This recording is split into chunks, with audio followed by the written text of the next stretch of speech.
Good afternoon, everyone. How's it going so far? Have you had a chance? I know some of you might have been at this morning's session on AI, a very fascinating session. A reminder that we're recording most of these sessions, audio and video, and they'll be released by the IHA and Inspire Home show on their website in a few days after the show. I take notes when I get ready to introduce people to the stage during these keynote sessions. I've been doing this now for 5 years, although I've known many of the people in this industry now for almost 100 years. And I realized in getting ready to introduce the next guy that I don't even need these notes. Do you remember where you were when who's from Chicago here? Not many people. Do you remember where you were when the Bears won the Super Bowl? They beat the Patriots about 30 years ago, 40 years ago. Who's from New York? Anyone? Do you remember where you were when the blizzard of 2026 hit you about two weeks ago? So I remember where I was when I met Joe Derochowski, and I'm going to share that history for you right now. I was at the New York Tabletop Show. I wish I could remember the year, and it's bothering me that I don't because I tend to remember everything. Joe, do you remember the year? 2014. I was at the Libby showroom. Libby's a glassware company, and Joe was being introduced to the industry. He had worked on the food side of NPD, which is what Circana was known before it merged with IRI, and he had moved over to become the home industry advisor. And he gave a presentation about trends. And I've been working with NPD for many years, and they're just a bunch of research geeks is what they are, okay? But they're not, because they're research geeks who really get to know their industry and really get to know the people in their industry. That's the difference maker. When you crunch the data, it spits out information for you. But if you don't understand the business that you're in. So when I think of Joe Derochowski, I don't think of him as a data geek. But he'll tell you he might be a data geek. I think of him as part of the housewares industry. And what Joe does in his counsel to many, many retailers and brands is provide a perspective using data as the foundation, but real life consumer insights, retail insights, business, housewares, product category insights, and he allows people to get a view of what's going on to help them make decisions, which is what they need to do to sell more stuff. It's really as simple as that, but getting there is not very simple. So it's very easy for me to introduce Joe Derochowski of Circana. He's the Vice President of Home Industry Advisor, and when they say advisor, they mean advisor. He's going to talk today. He's going to share some data on houseware sales the last year, and he'll look ahead. He's going to talk about disruption. He's going to talk about a period in time where if you look at the data, you can find new opportunities to disrupt. Because in this business these days, if you're not doing the disruption, you're being disrupted. And with that, I'd like to welcome Joe Derochowski of Circana to our stage. Joe? Thank you very much, Peter. I do remember him and just how fortunate we are. I always think it's the same thing to share some of the stage here. But think of all that he has done over the years to help the industry grow. Like, he deserves a little bit of an applause too, because but we're kind of brothers is a good way to think of it here. And I do appreciate that very much. In preparing for today's presentation, I want to start with a quote. And the reason why I want to start with this quote is when I look at the end of the year, I always take a look at what changes that we see in eating. And you're going to find out that last year, almost the takeaway is the consumer is in a rut. Now, there is one shocking change in eating behavior, first time in 45 years that we'll talk about. But I looked at it going, I think we're in a little bit of a rut. Then when I look at the sales data that we have and where things are going, I'm sitting there going, you know what? We had way fewer new products last year than what we normally would have. And then I look at that and I sit there and go, well, if we're trying to grow and all these other dynamics, there's times that we need to understand the consumer. We need to anticipate their needs and go after them. But then there's these other times where we have to lead the consumer. And I think that's the state that we're in right now, is we need to lead the consumer, help get them out of the rut. And part of that is going to be through innovation in products. Part of that is going to be through innovation in marketing. But what you're going to find out here is, hopefully at the end of the day, if I get you to think of 1 or 2 new ideas to grow your business, and a year from now you tell me that, I will be honored. That'll be worth the day right there. So with that, what I'm going to start out with is talking about 2025, and I'm going to review what the trends were and how to be thinking about it. What were some of the drivers that were driving these trends? Because these are still going to be present in 2026. In addition, what lessons did we learn throughout this period? What are some of the things that we can take away with that also will play out in 2026? Then in the back half, I'm going to give you the forecast for what we have for 26, 27, and 28. And then also, what are some of the change and growth opportunities? Because there's change happening. And anytime there's change in behavior, change in market, change in whatever, there's opportunity. And so hopefully I help inspire a couple new ideas to grow the business. All right? So with that, let's start. For 2025, despite all the headlines, the consumer, we still spent money. We track a little over $3.2 trillion worth of sales. And when we look at where the growth area is happening, we see food and beverage is growing, both dollars and units. We see non-edible CPG, so think of those things at the grocery store, laundry, detergent, paper towels, things of that nature. Up in dollars, units down. And then general merchandise, where we play, similar, up in dollars, down in units. But despite all the news, the consumer is telling us we're still resilient. We're still going to spend on something. Now, credit card delinquencies are increasing. Personal debt is increasing, but we're still spending. Now, what are we spending on, and where are the growths, and what's the lessons for us in the home and housewares industry? Well, one, we're focusing on essentials. You got to eat, so you're going to buy food and beverage, right? But what about our categories? What categories, if they break, you're going to replace them? Your refrigerator? Your washer and dryer, maybe? Or how about this? Coffee. All those things on the counter that we have.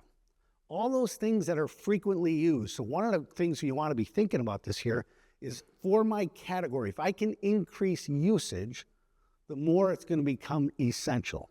And the good news is there's a lot of ways that we can influence usage, and we'll talk more about that.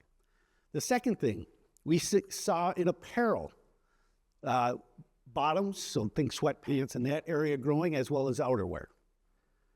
Now, there's more casualization. So if you're in personal care, garment care, you're going to see some of that play out. In hairstyling, you're going to see a little bit more of a casual look for folks that we're having. So this is casualization is starting to play out. And it's also playing out when we're entertaining our guests in a little bit more of a casual environment, as opposed to this formal, fine environment at this time. There are 2 other industries beside food and beverage that grew in dollars and units. One of them is toys. And when we look at this, the areas that grew, and all these categories have grown in units over the years, there's a couple takeaways. One is arts and crafts. So this ability to create an exercise, this ability to learn, this ability to self-expression is starting to play out. And you're going to see it when I talk about some of the eating trends play out. And one of the big category growth that we saw in the industry for housewares. But we also saw at the time, those Pokemon cards, you guys have any of those or know of those things? The kids like that. And part of what they're going to say is, I got this one card, it's worth $300. Like there's a gamification. And we kind of saw this Black Friday, the retailers, Target did a little bit of gamification early in the morning, and that's where I saw some of the lines before the store opened. So the question I would ask you, is there a way that you could do gamification? I remember Nike used to have the shoes where they'd identify in the blocks, but is there something to help gamify your products in a marketing perspective be thinking about? Health and wellness. For the past 3-4 years, it's really been more about mental wellness. But this past holiday, as well as throughout the year, we saw cardiovascular machines. We saw running shoes. We started to see free weights.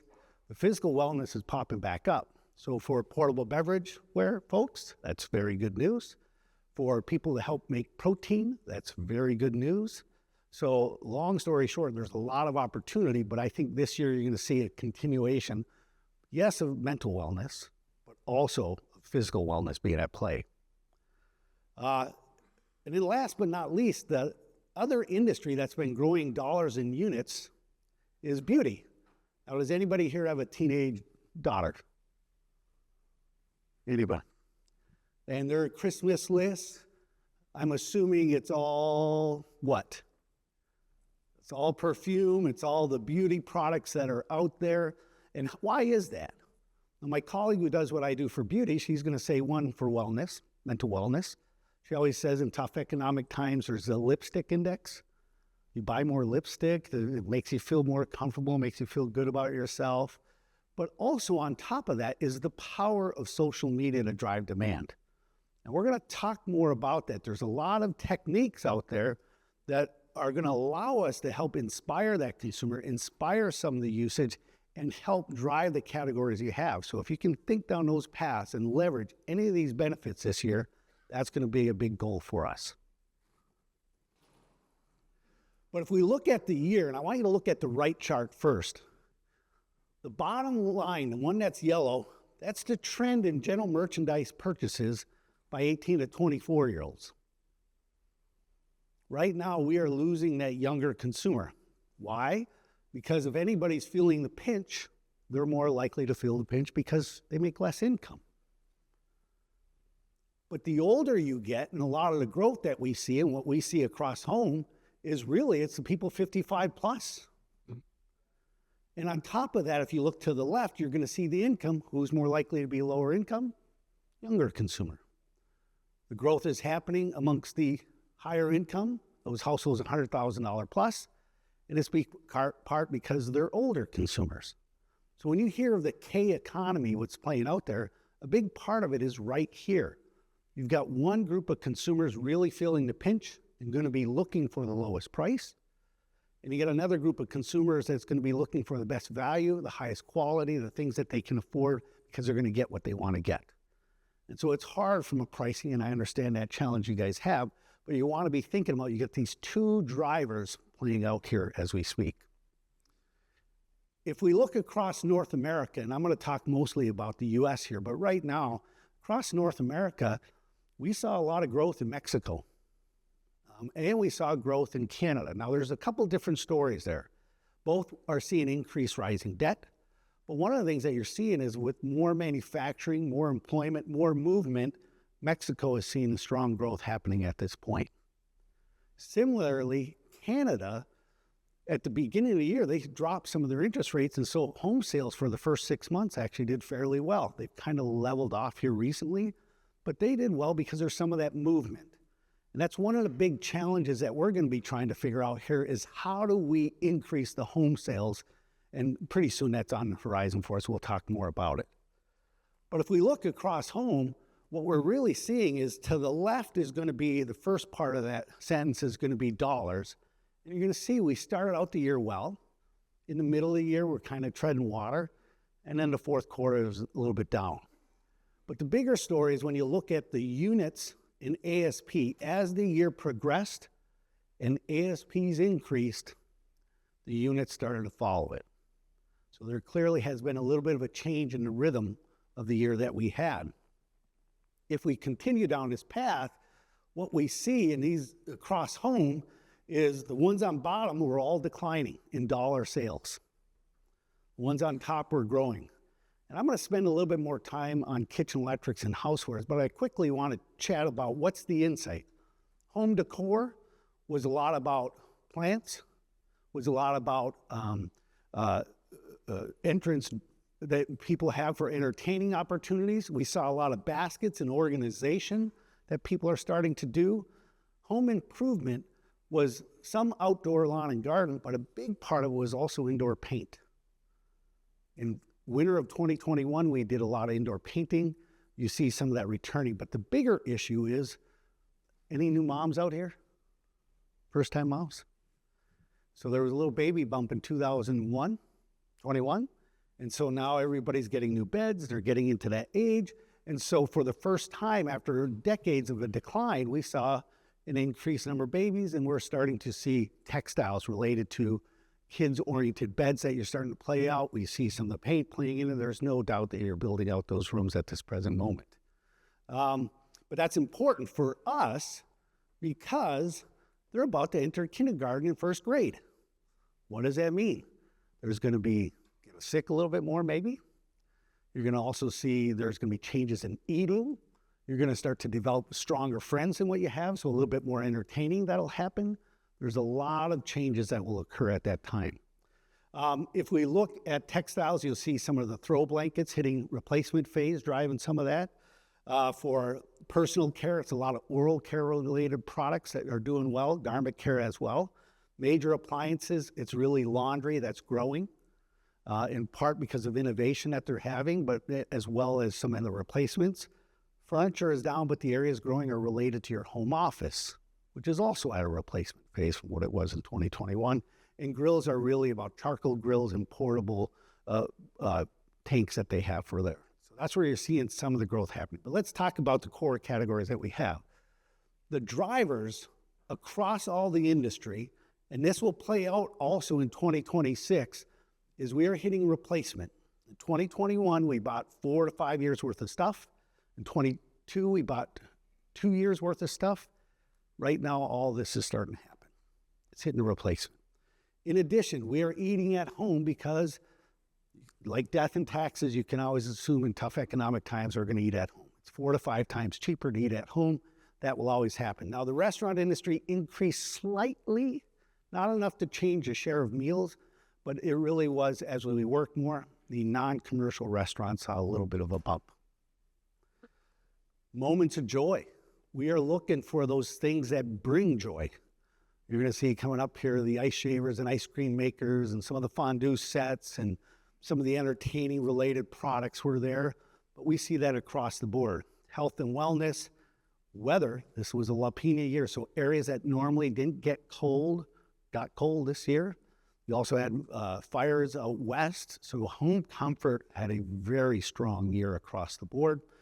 And then we'll talk more about innovation. But one of the big changes is this.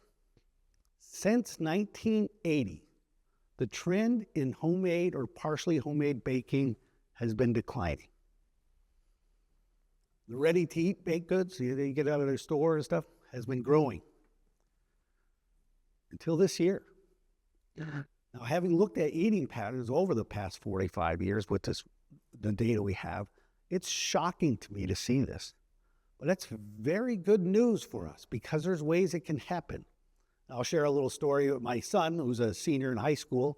A couple weeks ago, I asked him, "What did you guys do last night on a Friday night?" He goes, "We baked some cookies and we did this." I didn't even know he knew where the kitchen was. Like, no, it was good. And so I asked about it, and the one guy who led it, he goes, "Yeah, in the morning I'm eating breakfast, and so I might have my phone next to me, and I get stuff popping up about baking, and I see it enough time, and I'm like, I could do that. I want to try it." My point is, what we said at the beginning is we have the ability to inspire the consumer. We have the ability to lead them. We just have to go after it. So this is an eye chart, but it will help you out, and I'm going to spend a little time on it. So this is the trends for the year. And you're going to see to the left is small, to the right is big. The size of the circle is the share of the $10 billion that we did for kitchen electrics. Purple is growing, pink is declining. So what are these things that are growing and why? So coffee, espresso makers are one of the 6 categories that has been growing 4 straight years in units. Now, this is dollars, but it's also growing in units. In essence, on March 14th, 2020, when lockdown hit, and we couldn't go to Starbucks, we started making at home. And the good news is, as an industry, we had very good products ready for them. And that has been continuing throughout this. So espresso makers, especially cappuccino, latte, the espresso-based drinks, continues to grow in consumption. If we look at cookers, the ones that are growing there are rice cookers, Reminder that we don't always have things for side dishes. Also one of the 6 categories that has grown 4 straight years. We saw slow cookers because of entertaining and one-dish meals that lead to leftovers. We saw air fryers growing from a dollar perspective because it's hitting replacement, even though it's at 70+% household penetration, which is unbelievable. So it kind of defines our eating habits and what we're looking for. If we continue on, specialty kitchen electrics was your ice cream makers and ice shavers and fondue makers that grew. Countertop microwave ovens. I'm going to talk about eating here in a second, but you're going to see why that and toasters also continue to grow. Mixers are your combo mixers. Driving that to microwave is just because of the increased frozen foods. You also see skillets and woks that lead to these one dish oriented, but protein and veggies, and there's another purpose behind that. We'll talk more. But you can kind of see, and then hot plates for entertaining. What's an I wish, I hate, I love, I miss is one of the things is trying to figure out how do I keep the food warm. That continues to be a driver for what we have. If we look at housewares, similarly, you're going to see portable beverageware. Boy, that's been hot for so long, and it still is hanging in there. Very different than what it did in 2014, 2015, and 16. It grew for 3 straight years and kind of fell off. This is still hanging tough, in part because of the hybrid life. There are more need states that we have, both from working, from sports, from at your desk, you're now using when you're eating your meals, you're entertaining. There's a lot more need states that are at play here. Food stores, because of more increased leftovers and entertaining. Bakeware, we talked about a little bit ago. Some of the cleaning products that people have. So you get to see really what is driving a lot of the trends that we have. Another thing that we saw for the year is e-commerce continues to grow. A little bit more 3P this past year than 1P. 1P was pretty steady. But we saw e-commerce grow. But sometimes what we forget is when we look at the percent of sales, our industry is not necessarily representative of all consumer spending. I know it's a big focus for us, but there's a lot that happens. But one of the things I want to challenge all of us is there still is a reason to go in store. I think the innovation is happening a little bit more online, but there's no reason that we can't also grow the in-store part. So we looked at what are the top reasons you shop in store. And one of them is I can leave the store with purchases. So when I look at the categories that are growing in store, as well as skew to be in store, it's related to entertaining. It's related to baking. You saw some of those products. It's related to things like mulch. I'm in the moment. I'm going to get the job done. So the key is what can we do to inspire that consumer to be in the moment? What can we do to start to leverage some of that? From an online perspective, obviously, convenience, easier price comparison. I'm sure there's innovations that can be done in store to make that a little bit better as well. Regarding promotions, now pricing, we did see ASPs increase, especially the back half of the year, especially since August. But one of the insights over the holidays is we saw more promotions than what we had a year ago, but the depth of discount was the same. But the insight is the payoff. The return is much less this past year than it was in years past, and below where we really want it to be. 0.84, we like to usually be 1 or higher if we can. Why is that? One of the big reasons is replacement is driving some of the business. And if I'm replacing a product, does the promotion really make me buy it, or do we just subsidize it? So I want to challenge all of us not to be thinking about promotions based off of this is what we've always done at this time, at the same period, but let's do some real research and figure out when do we want to do it, what's the purpose, what's the right depth of discount, how do we think about this so that it's much more strategic, much more profitable, so you can take that money and invest in innovation. The last thing that we see for the year is really looking at innovation. So this is the number of new items for small appliances, which are kitchen electrics, coffee makers and blenders, personal care, curling irons, things of that nature, as well as floor care and home, like heaters and fans in that area. We see a decline this year, especially When we look at housewares and kitchen electrics, it's down 20%. In fact, it's below where it was 2 years ago. If we want to grow, we have to innovate.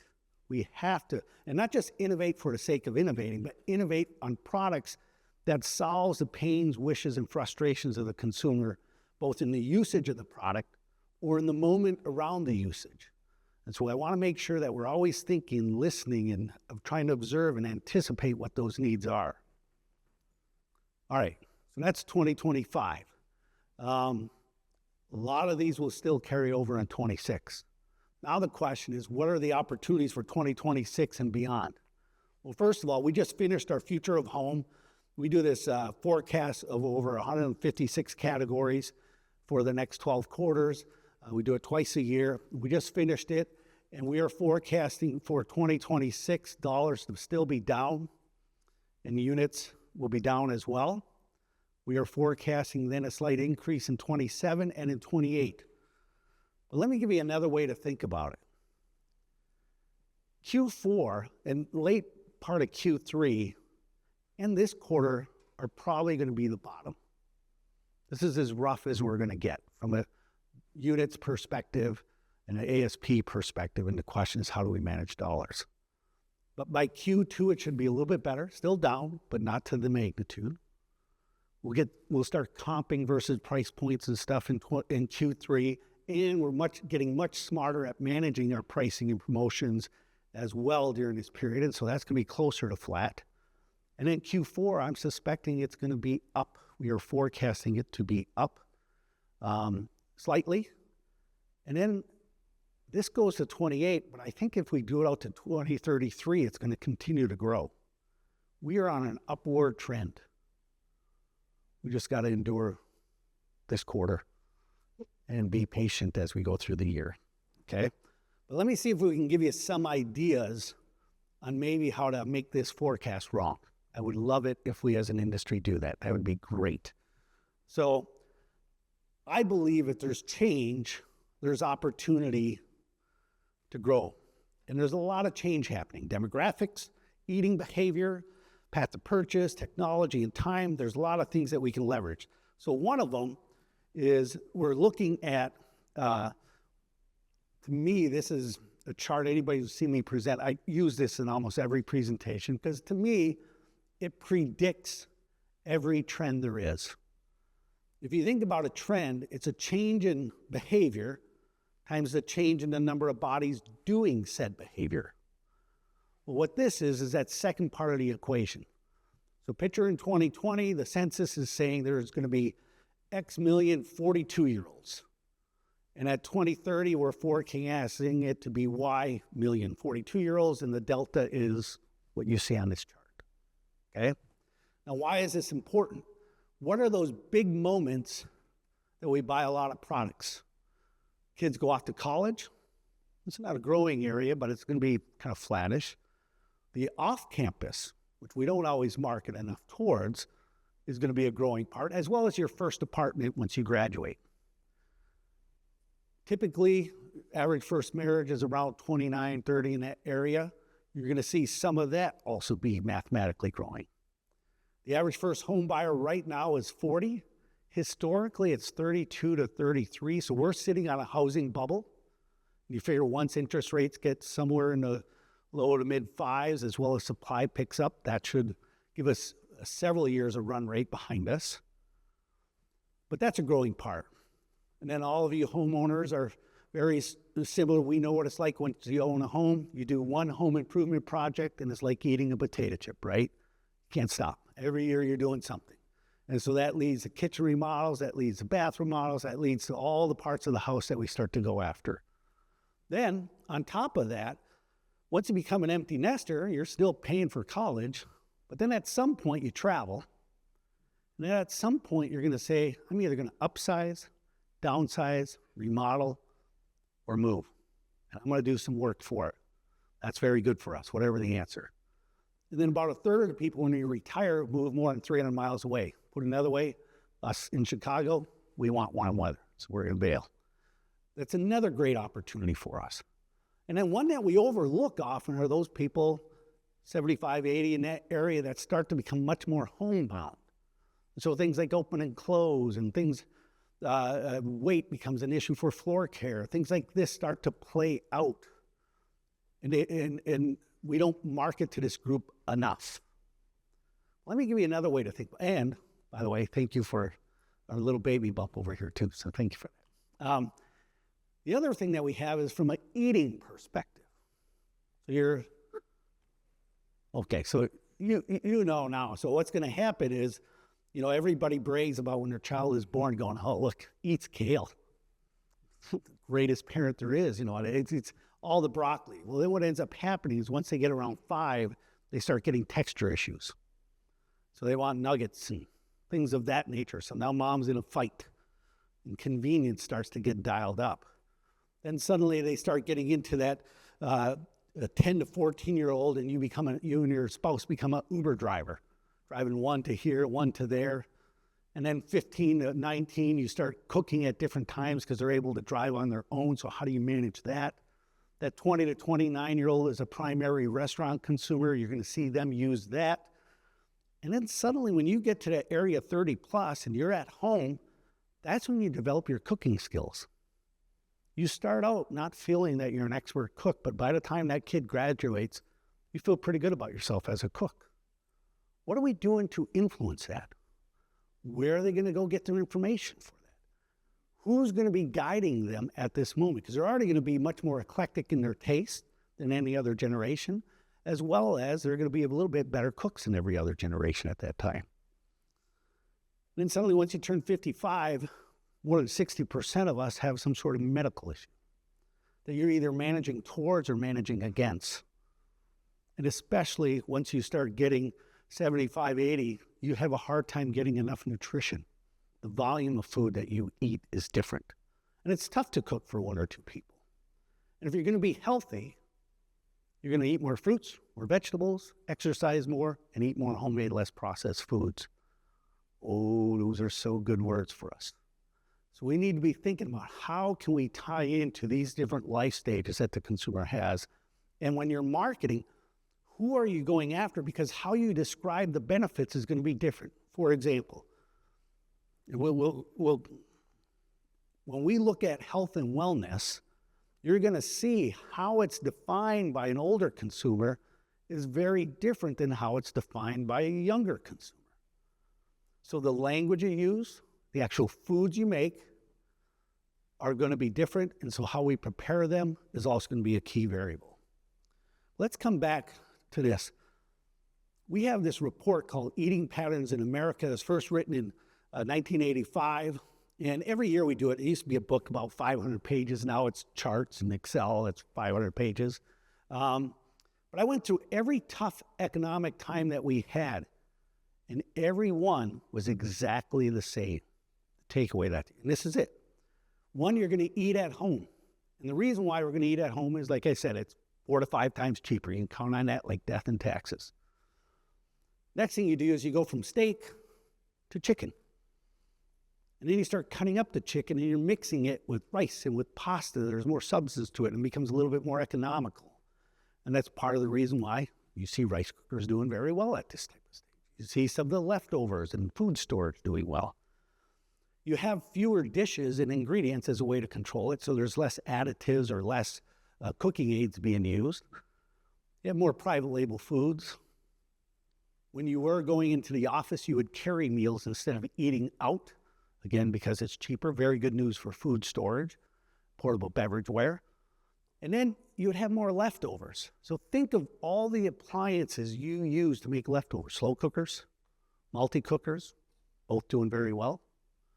Is it one of those things that you have food storage, doing very well? Microwave usage, doing very well. Toaster ovens, can we market towards leftovers? Like there's an opportunity there. We have more frozen meals, and especially replaces that Monday to Thursday meal that you might have gone out for. So microwave usage, this is microwave usage since 1985. Flat. But every time there's a tough economic time, boop, boop, it always goes up. What did we just see a little bit ago? Microwave sales increased. We look for heat and eat products. So toaster ovens, I think, fall into this as well. And we look for deals when eating out. So I suggest this will play out the more the consumer feels the economic pinch, which we're in. I can guarantee you this would be the eating habits. As a side note, that's my good friend David Portaletten, who is the current author of this report. If you don't follow him on LinkedIn, I highly encourage you to follow him on LinkedIn. He's a great follow, and he has good insights on eating patterns.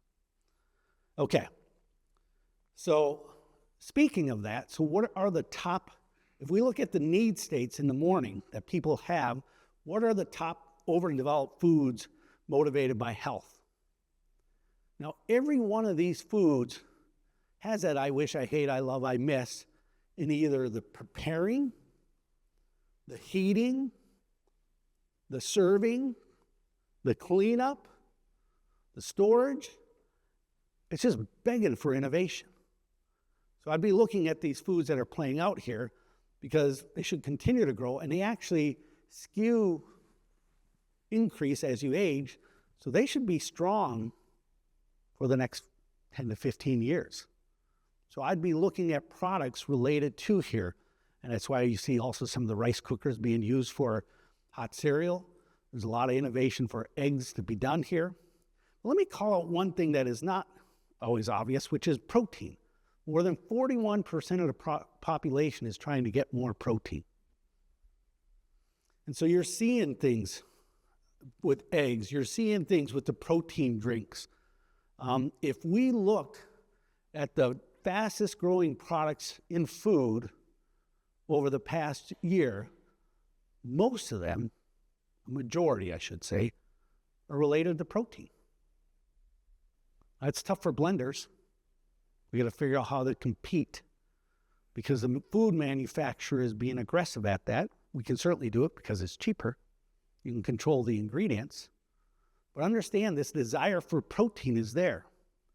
And if I want to get more protein and I follow the dietary guidelines or some of the other recommendations, you're like, 3 meals, it's not enough to get there. So you're seeing meat snacks take off. You're seeing all these protein drinks take off. How can we make those products so it's cheaper to do it at home and healthier? But that also raises one of the big things that is on the horizon in front of us, and that is GLP-1s.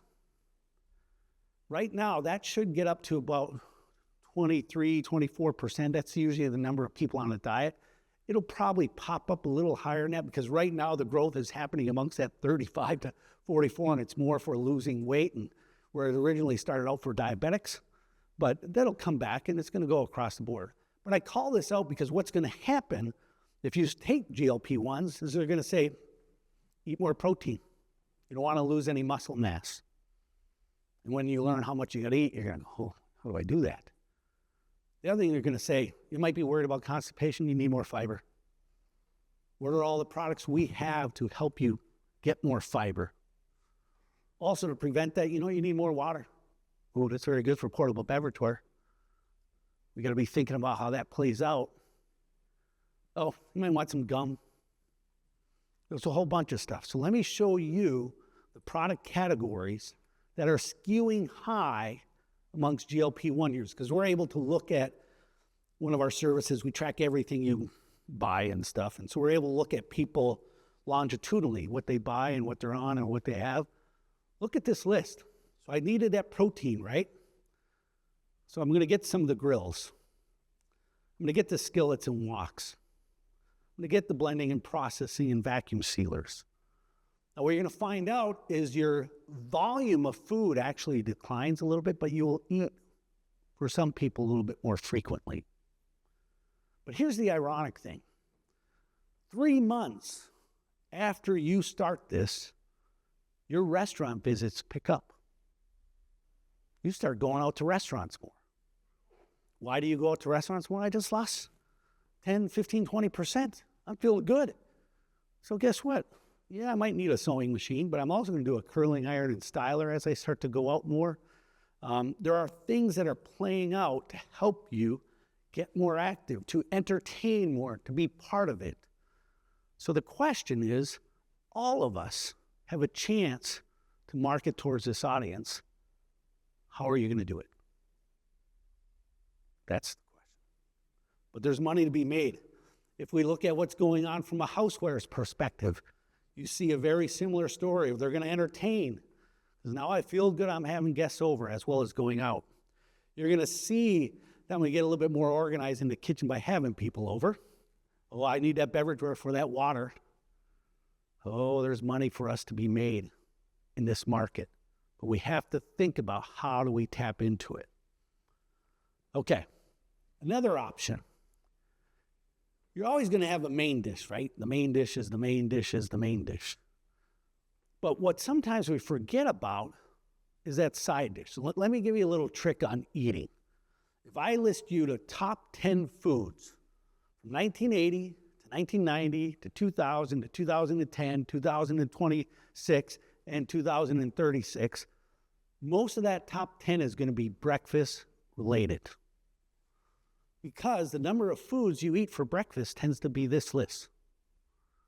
The number of foods you eat for lunch is a little bigger, and the number of foods you eat for dinner is even more. Fair? So one, if you can plan breakfast, ooh, that's a good place. A lot of money to be made there, right? But the one that gets overlooked often is what about leftovers? It's kind of right between breakfast and lunch, the number of side dishes that you have. So think about, we said rice cookers is growing for the past 4 years in units, side dish. Air fryers, when they first started, 95% of the usage was for French fries, side dish. Now, all of us should aspire to be air fryers because now it's used for main dishes, side dishes, appetizers, desserts, breakfast, lunch, dinner. It's if you did this long enough, you would understand the food of the 90s was yogurt because it grew by every age and meal occasion. Air fryers is like the yogurt of the 90s. It's growing too by every age and meal occasion that we have. Sorry if I'm dating myself. The other one that plays out is beverages. And so that ability, because you're at home more and working from home, just your need for beverages. If I'm going to save money, you can bank on I'm going to drink more tap water. That's very good for beverageware and portable beverageware. But in addition to that, there's innovation needed for all the other beverageware that we have and beverages that are out there. So how can we make juices healthier? It's much better than buying processed. How can we make tea, which continues to grow? We see kettles this past year do very well. You're going to see a lot of beverage innovation continue to go in that route. Another change that we see, the path to purchase. And this is probably one of the biggest changes that can really open up some revenue opportunities as we talked about, but it's really about how do we inspire the consumer? How do we get them to move and do research? How do we get them to shop and buy it and pay and delivery? All this is happening, especially those first 4 steps. So let's talk about that. Right now, if I'm looking, where do I get my sources of inspiration for recipes?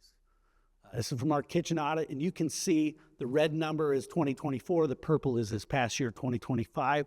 But you can see that most age groups, millennials up, use recipes a little bit more than what they did a year ago.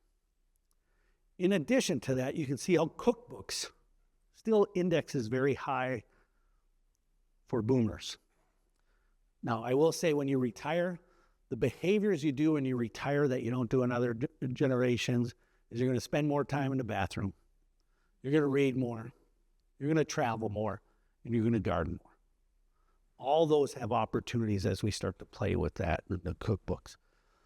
But the other one that I want us to really be thinking about is who are we targeting? So for example, we're now tracking TikTok sales that we also have. And you can see we just have the 4th quarter of data, but you can get a relative size to it. But the question I would ask us is if we look on the right, beauty and personal care are the 2 industries most skewing towards it, where we see some of the home categories below much less. Put another way, remember that census chart, my favorite chart? Who looks at TikTok? Which age group? What's important to them? Who are we going after?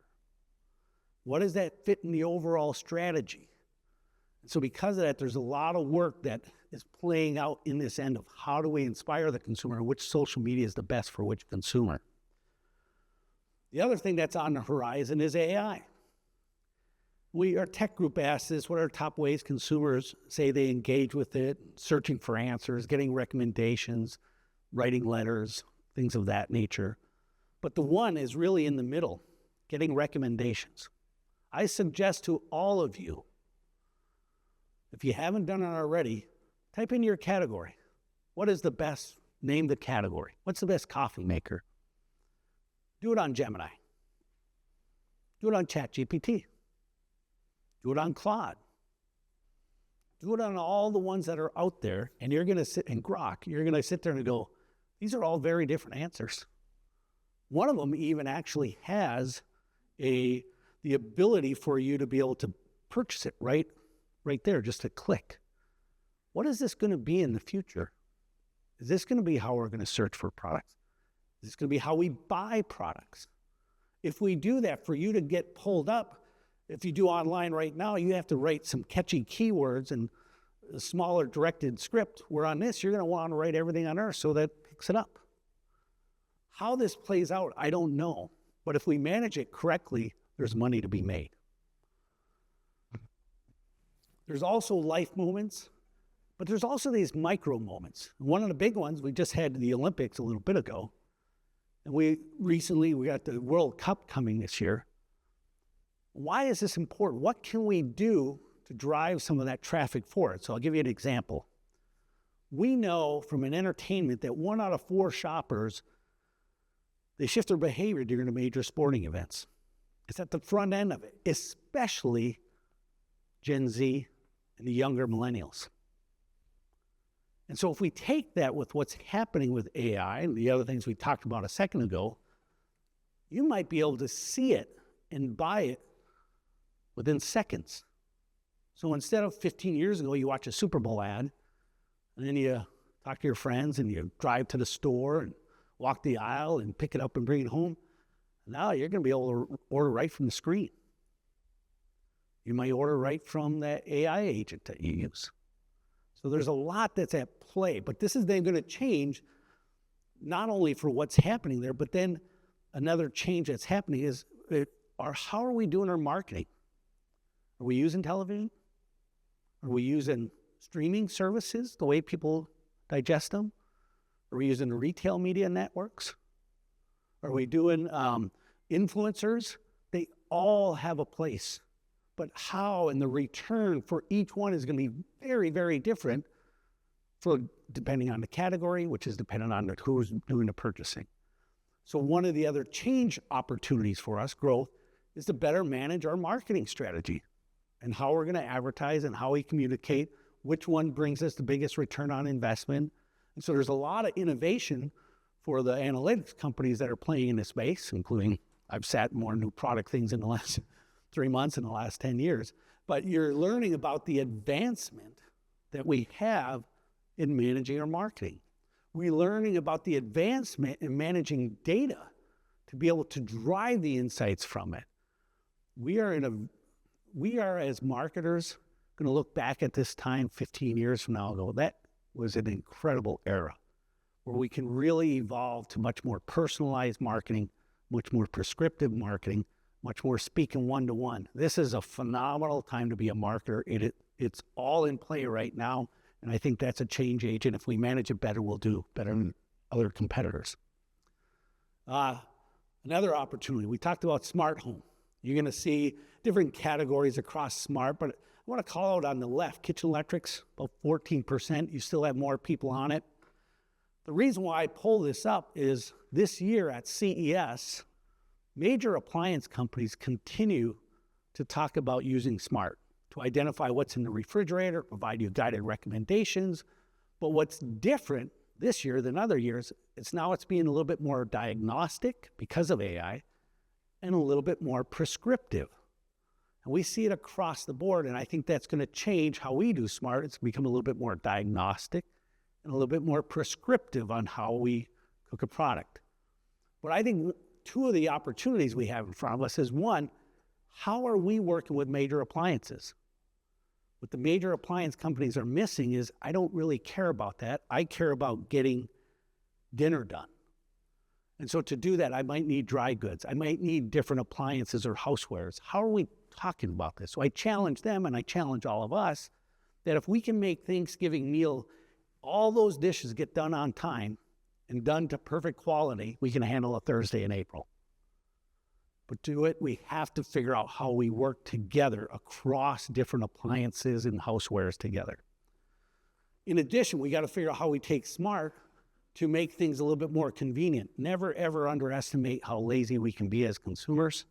And so convenience is always the number one motivation at breakfast, at lunch. Drop down to number 2. It's my favorite at dinner. And so think about all those healthy foods, how can we make them more convenient? All the dinners that we have, look at no prep, fast fix, and simple every day. That's over 60% of the meals that are being done on speed. The invested meal, one dish, those are very big for us. Time intensive, they're still there, but we have to figure out how we solve throughout the week, and technology will be able to help us. The final thing that we want to be looking at is time. How we change our behavior depends on time. I would keep watching the return to office. If that increases, that's going to change what you have for lunch, your breakfast, your snacking, how you clean the house, how you entertain, continue to monitor it. And to give you a perspective, each percentage point is basically 2 million people. Or put another way, or 1 million people, sorry. You add another percent, 2%, that's 2 million people. Put that in perspective. How many marriages are there a year? Roughly 2 million. How many freshmen in college going up? Roughly 2 million. How many kitchen remodels? Roughly 2 million. How many home sales? Roughly 2 million. So if this goes up 6%, that's a huge number of people changing behavior. One last chart. Never, ever forget the power of saving money. Can you market it that way? Can you put it on the packaging? Can you put how much you're saving? It applies not just to grooming, but it also applies to food. And so with that, I'll leave you with this. Let's go invent tomorrow. Last year was rough. Just a little bit. Let's go. We got 5 years of growth in front of us. Let's go. Let's go. Thank you. Derochowski, everyone. We've got some time for questions. We have a microphone in the back. Hold on, we'll get to you, but please wait for us to bring the microphone. To get the questions started, I want to bring something up with Joe. Joe and I get to work together a lot, and we had an opportunity to speak at one of the Circana summits last April about the opportunity for the housewares industry, not just to sort of tie into food trends, but to be more collaborative in a product development and a marketing standpoint with specific food companies. And there's so many, especially so many specialty food companies emerging, more direct-to-consumer or specialty housewares products. Can you comment on a second on what's happening in that realm, or what the opportunity is for that right now? Yeah, the great question with it. The opportunity, and here's a good way to think about it. In the food business, they're going to spend a lot of time understanding that consumer insight. They're also going to spend a lot of time of marketing trying to win that consumer. So if you can collaborate, that's going to help you get more exposure with it. But then similarly, as a consumer, we're just trying to solve this overall need. And right now, I think what's happening is as we're shopping, the merchants are still kind of having things a little isolated, but they're getting better. They're getting the collaboration. So I speak with the top 10, 15 food companies every quarter in trying to push what is this opportunity for us to work better with them. And there clearly is. You guys have such an insight into the technology. We all know if this is the first time you had an air fryer, right? And you bring it home, you want to use it. You're looking, what do I make? How do I do this? And is there a way that we can work better together so that you're like making sure that 2 months from now, it's not just sitting there collecting dust? So I think it's critical for us to be working with food companies to dial up the usage, because then if the usage picks up, we become essential. Thank you, Joe. We've got some questions. Saw some hands. Our friend Steve, hang on for the microphone, please.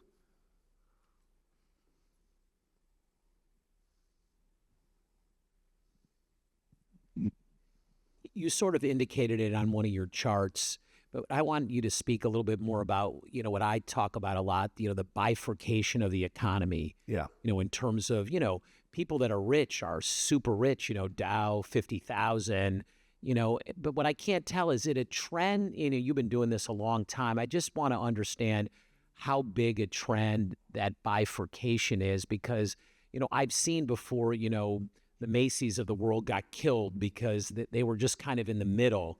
And what I can't tell is this bifurcation that big a trend that you either have to be on one end or on the other end, and if you're in the middle, you're not going to do very well?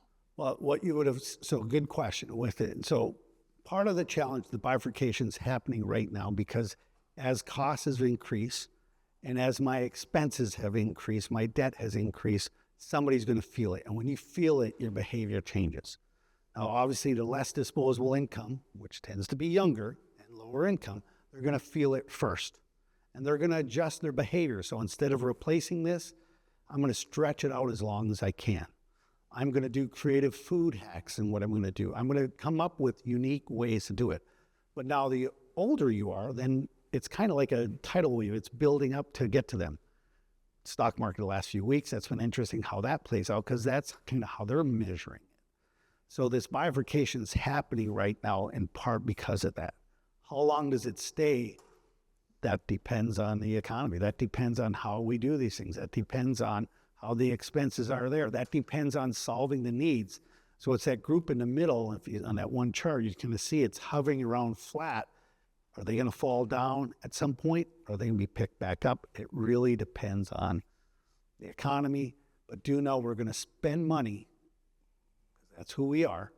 So the question is what are we going to spend on? It's either going to be essentials or something innovative that brings joy and all those other needs we have. Any other questions? What's the inventory look like? Is there a way to gauge how our inventory looks at the beginning of this year or through the first quarter of this year? I don't track that as much. I hear different conversations. It's not just the inventory, but it's also the level of inventory that retailers want to keep on hand as well. All those are kind of in flux as people speak to it. It's less than what it was in 2021 and 22. It's a very different approach. Do you have a sense that there is some room in that pipeline right now as we head into for new products? Yeah. Yeah. Everybody's looking for growth. Yeah. The beauty of this business, everybody's looking for growth. And the good news is we got to eat every day. We have a spot. I would much rather be in our industry than any of those other industries, especially over the next 10 years. So right now, while it's a little bit of a challenge, don't give up, hang on, because we got to eat. And we're wanting something to feel good. We want to be connected with others. We're going to continue to entertain you with others. Good. Anyone else for our speaker, Joe Derochowski? Joe, once again, great presentation. We look forward to hearing from you. Thank you, guys. Stay tuned. Joe will be speaking with me occasionally on Homepage News over the next several months. We really appreciate the support Joe and the entire team from Circana brings to the Housewares Association. Thanks again. We'll see you next time. Thank you, guys.